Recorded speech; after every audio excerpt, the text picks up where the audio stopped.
If you're in the business of selling things, if you're not going to sell to somebody you don't agree with, okay, today I'm not going to sell to somebody who's gay, and tomorrow maybe I won't sell to somebody who's divorced. Even though everybody has the same rights, nobody gets extra rights. So nobody gets to redefine things for everybody else and then have them have to conform to it.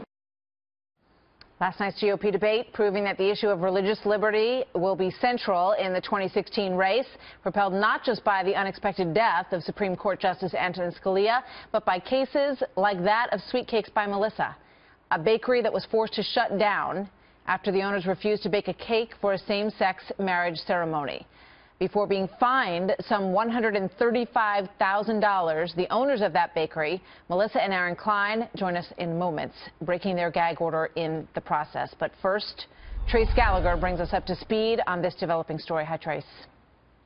Hi, Martha. The woman who walked into Sweet Cakes Bakery in 2013 asking Melissa Klein to bake a cake for her same-sex wedding was a repeat customer. The reason she came back is because she acknowledged the Kleins treated her well and she wanted them to bake her wedding cake. But as devout Christians, Aaron and Melissa Klein said no, explaining that baking a cake for a same-sex wedding would violate their beliefs. Listen. I feel that I should just like they should be able to live their life the way that they want to. I also should be able to live the way, I want to. But the lesbian couple filed a complaint with the state of Oregon, and the state sided with them, saying it's against Oregon law to refuse service because of sexual orientation. The same law includes exemptions for schools and religious organizations, but not for private business. The Kleins were ordered to pay the lesbian couple $135,000 and were told to stop talking about how they won't service same-sex weddings. Aaron and Melissa Klein refused to pay the judgment, but have since allowed the money to be placed in a type of escrow account pending the outcome of their appeal to the Oregon State of Appeals. We should note some of the money was funded by a GoFundMe account. Both the lesbian couple and the Kleins maintain that because of this case, they routinely get hate mail and threats. Sweet Cakes with Melissa closed its brick-and-mortar store, took the business online, but now it's closed altogether. Martha. All right. Thanks, Trace. Joining me now, Aaron and Melissa Klein and their attorney, Ken Klukowski, senior counsel for the First Liberty Institute. Welcome to all of you. Good to have you here today. Melissa, you still get threats and angry letters? What is that like? What form do they take? Well, they usually come in the form of emails, just because that's the only way right now people can get a hold of us. When this first all happened, we did have people come to our house and break into our vehicle. That was a little disturbing. But yeah, it's been 3 years and we're still getting these.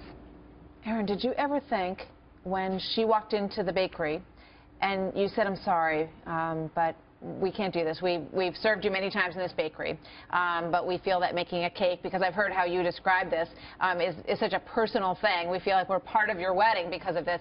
That's just not something that we want to do. Did you ever think you'd be sitting here today, 3 years later, having lost your business because of that moment? Do you ever want to take it back? The thing about my faith, about what we believe, it's just such a thing that when you turn your life over to Christ and you see what He's done for you, you're all in for Him. And so in a situation like this, if I have to choose, I make the choice on the side of my Savior. And so this is not something that I ever want to take back. However, it's not something I ever thought that I'd have to fight with the government over. This was something I believe that should never be happening in this country. You heard the candidates talking about this last night, Melissa, and John Kasich said, no. I mean, what are you going to do? When someone comes in and they're divorced and you don't agree with divorce, you're not going to serve them either? Yeah, I mean, that's definitely not the way it is. We don't have a litmus test, for customers that come in. It makes no sense to what he said. I mean, we never rejected a customer. We said no thank you to an event. It's a much different scenario than what he thinks it is. Can you think that this case, which is before the Oregon Court of Appeals sometime in 2016, you believe that there's a good chance this is going to go all the way to the Supreme Court? It very well could, Martha, and thanks so much for having us. This is one of the first cases that faces two questions.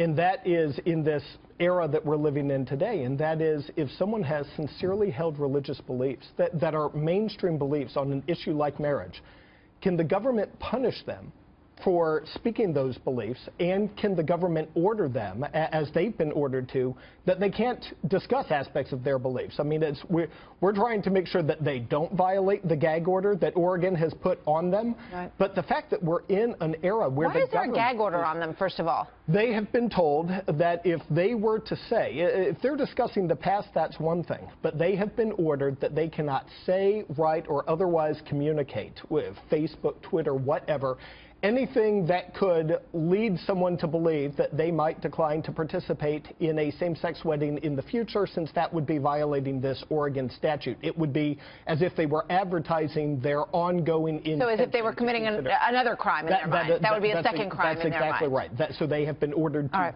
discontinue sharing that. We need to be a country where people can not just share their faith without being punished by the government, but the free exercise of religion is a whole separate part of the First Amendment of the Constitution, and that is the right to be able to live your life peaceably according to your faith. There'll be those who will say, and the Supreme Court will look at it and they'll say, you know, well, you can't tell someone they can't sit on a bus in a certain area either, that it's discrimination more than it's a religious freedom issue. This country, after the Civil War, actually adopted a whole series of constitutional amendments that eradicate and mandate the end of racial discrimination. So in this case, we defend religious liberty consistent with the Constitution. Those other amendments are part of the Constitution too, and that's why these hypotheticals that some on the other side like to put forward, that's why they never happen, because both of those issues are in the Constitution. Here, there is nothing to So you're saying those have been dealt with? That's right. And this is going to be dealt with most likely by the Supreme Court? At the constitutional level, that's right. Very interesting. I'm sorry for what you guys have gone through. And thank you for coming here tonight and talking about it to the extent that you were able to. And we're going to watch this case as it moves forward, and we'll see if it goes to the Supreme Court. Ken, thank you very much. Thank you. Good to have you all here. Thank you.